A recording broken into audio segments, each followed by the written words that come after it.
Hi guys, welcome to Wednesday, August 26th. We have an agenda today that is complete the warm-up.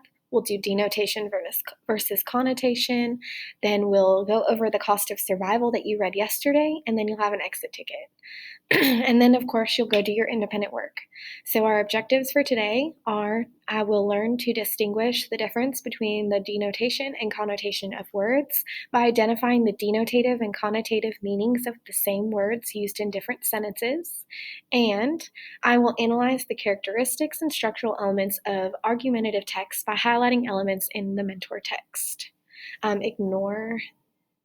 You can use this QR code. The QR code will take you to the warm-up, or you can go to the Google site and get there. But your warm-up for today is write the definitions for the following vocabulary words in your textbook as they are used in context. So when you read the sentence, this word here, gritty, you're going to write down the definition of that word as it's used in the sentence. And remember, some words have more than one definition, so you need to choose the one that works best given the sentence that it's in. Okay, so at this time, I want you to pause the video and go complete your warm-up. All right, so you should be done with your warm-up now that you've pressed play. So we're just going to move on. So our warm-up review, that side of town is pretty gritty. In this sentence, gritty means tough or full of crime. It's a rough part of town. The sandpaper is gritty. In this sentence, gritty means having a rough texture. So this the same word, but they're used differently. The shirt is cheap enough for me to afford. In this sentence, cheap means low cost. That shirt is so cheap it has started to fall apart. In this sentence, that means the shirt is low quality. So we're going to go through and we're going to look at whether those definitions are going to be the denotation or the connotation. The denotation is the dictionary definition of a word. A connotation is the idea or feeling that a word evokes in addition to its literal or primary meaning. So a really good example is the word blue in the sentence, she's feeling blue. In the dictionary, if you look up the word blue, and let's get rid of me for now, the definition of the word blue is the pure color of a clear sky, the primary color between green and violet in the visible spectrum, and effective light when a wavelength between 450 and 500 nanometers. That is the definition, the denotation of the word blue. The connotation is the idea or feeling that the word evokes. And for us, that is sadness, okay? So when we read she's feeling blue, we know she's reading sad because of the connotative meaning of the word. Connotation can be positive, negative, or neutral. Positive invokes feelings of happiness, excitement, etc. Like purebred makes you think that the animal is going to be super great. Negative invokes feelings of sadness or anger, so like a mutt, right? And then neutral doesn't invoke positive or negative feelings of words, so that would be like dog. Let's look back at our warm-up sentences. In each sentence are the words used in denotative or connotative ways. That side of town is pretty gritty. The sandpaper is gritty. The shirt is cheap enough for me to afford. That shirt is so cheap. It has started to fall apart. Now in this word, the actual definition of gritty in the dictionary is not used here. Instead, we use the connotative meaning of that it's a rough area of town, lots of crime. The sandpaper is gritty. The definition of gritty is having a rough texture. That's denotation. The shirt is cheap enough for me to afford. The definition of cheap in the dictionary is low cost. So we have the denotation again. That shirt is so cheap, poor quality, it has started to fall apart. That's the connotation. In sentences 1 and 4, is the connotation positive, negative, or neutral? Take a couple seconds to think about it. All right, so for those two sentences with the connotation, do they make you feel good or do they make you maybe, feel a negative way? For me, they're negative. They have a negative connotation. All right, so yesterday you read The Cost of Survival. That is our mentor text for this unit. So our unit for writing this unit is over argumentative texts. So all argumentative texts have several elements, but the 4 elements we're going to look at are the claim, the concrete details, the counterclaim, and the rebuttal. What is a claim? A claim is the main idea of an essay that is stated in the thesis statement. The idea of an argument is to provide evidence that proves a claim. So we're going to reread the cost of survival together, and as we read, I want you to look for the author's claim. Okay? And as soon as we find the claim, we're going to stop. So if you don't know how to find your text, remember it was assigned to you. You can go up to classes, and that's where you can find all your assignments. Mine looks a little different because I have the teacher version.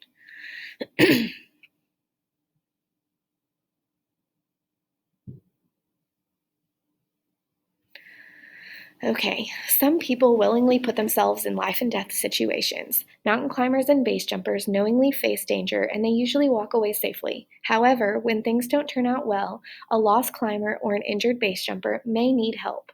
The police, fire department, rescue workers, and medical teams do their best to save an adventurer's life. These efforts can cost a lot of money. The adventurer should be the one to foot the bill. So, in this paragraph, normally the introduction is where our author will introduce the claim. It's not always introduced here, but remember our mentor text is to get us used to a certain type of writing. So, usually in the mentor text, things will be a lot more basically written.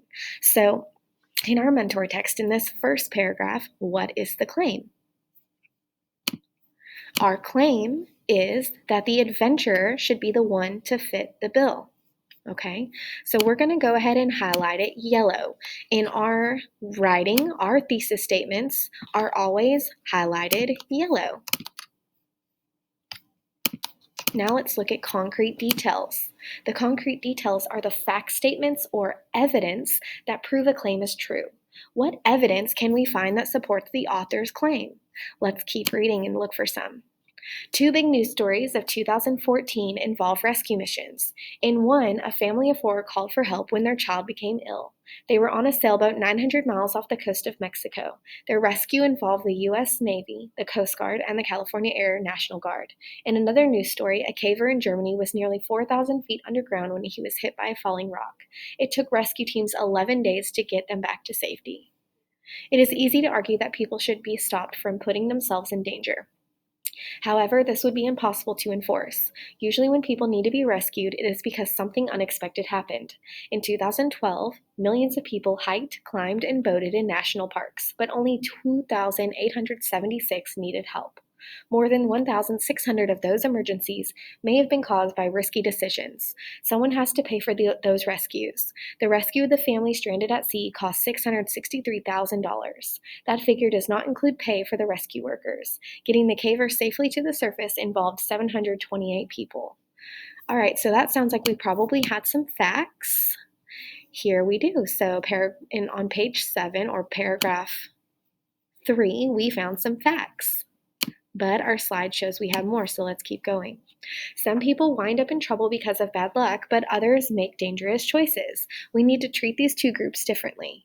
People who take extreme risks should pay for their rescue operation. Some states have passed laws to reflect this belief. In New Hampshire, for example, hikers who get lost or injured because of reckless behavior can be billed for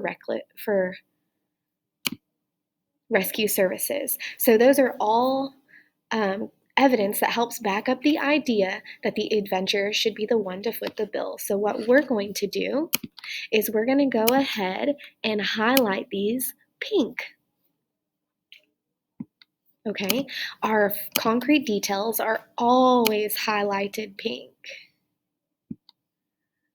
People who take it, some states, let's see. Here we go. Do we start at some people? Okay. Sorry.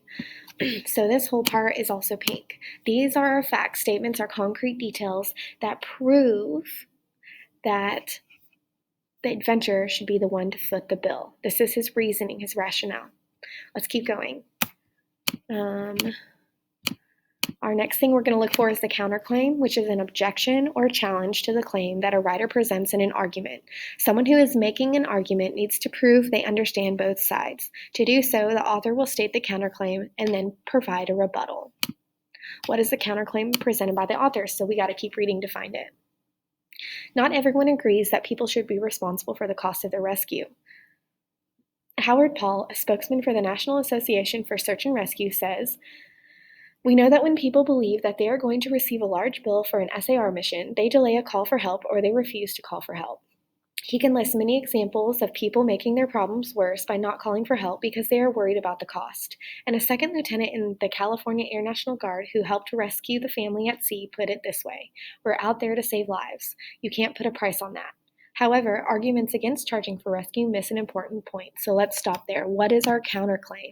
Well, he said the counterclaim is that people believe the fear of having to pay to be rescued will make people more reluctant to call for help, which can make problems worse. So he's acknowledging what the other side of the argument says. Okay, and here's our text evidence for that. A rebuttal is a literary technique used in an argument that provides evidence that weakens or undermines the counterclaim. So now when you introduce a counterclaim, okay, you're explaining what the other side of the argument is, but you want to show that that side is the weaker side. So you're going to give a rebuttal. However, arguments against charging for rescue miss an important point. Many rescue workers have lost their own lives saving others. In addition, the idea of holding people responsible is not to stop rescuing them. It's to discourage them from behaving in foolish and dangerous ways. That can only be a good thing. In the end, taxpayers cover the cost of rescue for those who put themselves at risk. Maybe there are better uses for our money.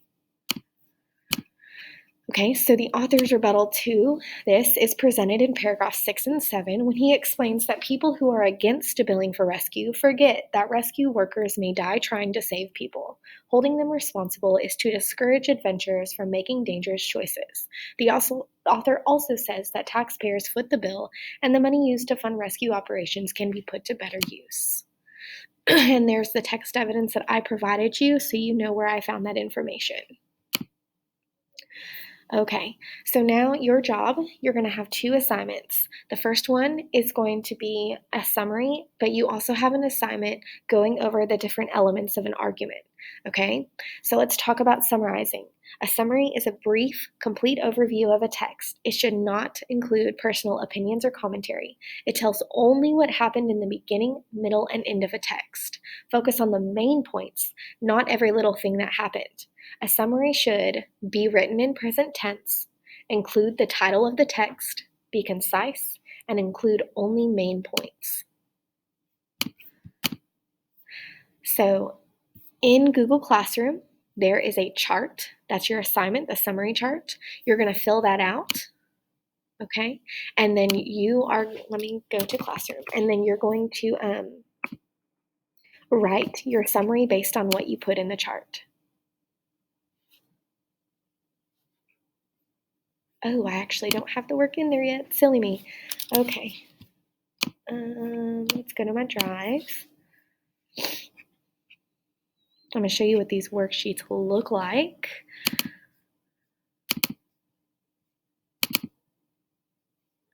Why isn't this opening up? Okay. Unit 1. Open up. I guess the internet at school's going a little crazy.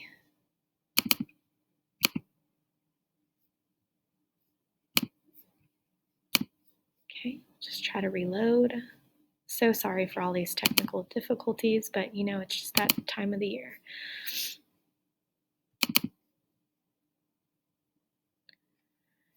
Okay, elements of an argument. This is what your worksheet will look like.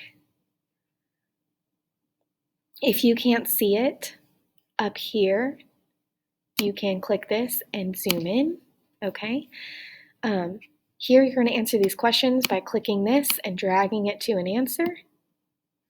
Same thing with this one, and in here you'll type your answers. This is all about elements of an argument. You have access to the slides from today on Google Classroom, so you can use those to help, but remember, when you write answers to questions, you use your own words. Do not just copy the exact wording I put in the slide. The other assignment is your summary worksheet. Again, if you can't see, here's the little zoom in right here. Okay, so this gives you instructions for using the summary chart. You fill in the main points here from the beginning, middle, and end. And then here's where you'll write your summary paragraph using the information you put in the chart. Okay, your first sentence should start with something like, let's see, in because, oh my goodness, of survival, and then you start telling me what happened first, okay? If you have any questions or need any help, you always can email me or ask questions in Google Classroom. Your exit ticket, we are actually not having an exit ticket. We're just going to skip that because you have enough work to do. We'll let our summary be our exit ticket, okay? So you guys go ahead, complete your work. Make sure you turn it in by 11:59 tonight. Make sure that you click the Turn In button in Google Classroom when you're finished with the assignment, okay? All right, have a great day, guys. See you tomorrow.